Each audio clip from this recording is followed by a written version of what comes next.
And hello, welcome back to my YouTube channel, the place where I'm just talking about random tech industry stuff and or how I'm building my business. Today I'm going to be talking a little bit about my time as a micro influencer for Instagram. When I was doing that, it was probably, I kind of got into Instagram in a big way in about probably towards the end of 2014. That interest sort of like waned off a little bit towards the start of 2017. So for about probably a good 2.5 to 3 years, I was kind of posting every single day, and I guess you could kind of call me a micro influencer. I had about 1,500 followers, but I also, my main focus, because my main priority there was to sort of like to build up, to drive interest towards my my running app that I was creating at the time as well. And also to sort of like, to share my journey with marathon training, which I was heavily into a few years ago before I got really fatigued and tired and I had to pull back. And sadly, I hardly run right now, but which is probably a good thing because I got more time for other things like YouTube videos, which you all have to suffer. So, anywho, long story short, one of the frustrations I had with Instagram, towards the end especially, was there's definitely more of an influence. People are very influenced and probably more subconsciously than anything, but they're very heavily influenced by just like when you're posting a photo, when somebody has posted a photo, who they're gonna like. And it's not really just like to do with if they like you or not. It's more of a groupthink mentality. Like say if somebody has posted a photo and there's like 500 likes there, you're more inclined to like the photo, right? Now if somebody posts a photo and there's only like maybe 50 likes, you're like thinking, oh, should I do that? Just like because one thing, people are aware of how the algorithm works. So if they like photos from profiles with like large numbers, then that is gonna sort of like skew the algorithm a little bit further along with towards their way and towards their direction, especially when they interact with like a large following either way, just like whether it's a comment or whether it's a like, whatever.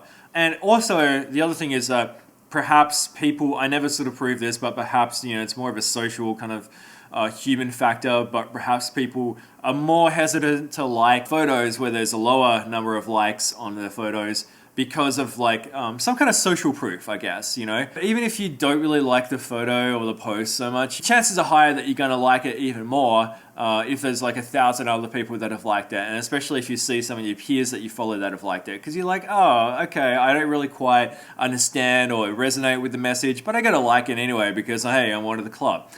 So that's kind of what drove me a little bit crazy about Instagram towards the end. It was kind of like a game where I talked about a little bit about this in one of my videos, a couple of videos ago, I think when I was like talking about WeWork as well. But to actually just like move up in Instagram's algorithm, you have to actually just like and comment a lot on other people's photos. Otherwise, the Instagram algorithm isn't really going to do anything for you. So I kind of got really sick of that, and I kind of really got sick of playing that game, and that's kind of like what made me sort of lose interest a little bit in Instagram. So fast forward to now, I find it really interesting that there's a little bit of a reaction from some people about just like the fact that Instagram has removed the view of the number of likes. It's removed the number of likes that are shown to the user.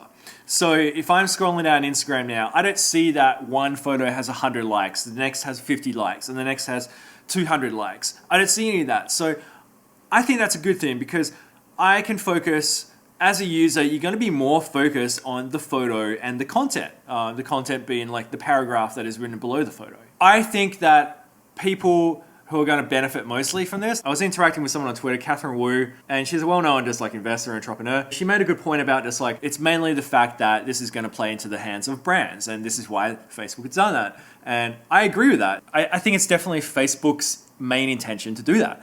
But I think, so I replied and I just said, from my perspective, just like doing a little bit of like influencer work and also hiring some of the influencers and sort of like to post photos and stuff like that. Like there was a part of my life when this was a big part of my world. And from knowing that, just like who else is going to play into? It's actually the micro influencers. So somebody that sort of like gets left out of the discussions a little bit, and just like where a lot of the influencer focus is, focused on people with 20,000, 50,000, 100,000, maybe 1 million followers.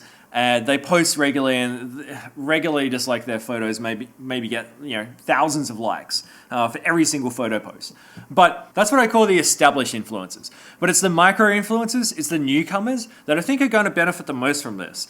So I don't know. This is too early to tell because I'm just like hypothesizing. But that's my gut instinct from spending my days on Instagram and considering this is the major frustration for me about just like the fact that likes were always visible. This is what I was kind of like what my mind was screaming out and saying, wow, I'd love to use this platform more, but I hate the fact that you can always see number of likes because people are just influenced by that and it takes it away from the photos and the content. So let me know what you think in the comments down below. Like and subscribe if you like this. And yeah, perhaps I'm wrong, but I think that for me, for my background and just like, playing with your platform a little bit, I'm not sure if I'm just going to go back to Instagram from this. It's probably not enough for me to do that because, you only have so much time in the day and I've sort of progressed onto other things, including this YouTube channel. So I'm going to see how that goes. And I think I have a little bit more fun in video at this stage anyway. So yeah, the Instagram thing, because it was like heavily involved with running, I don't think I'm going to get involved with that again.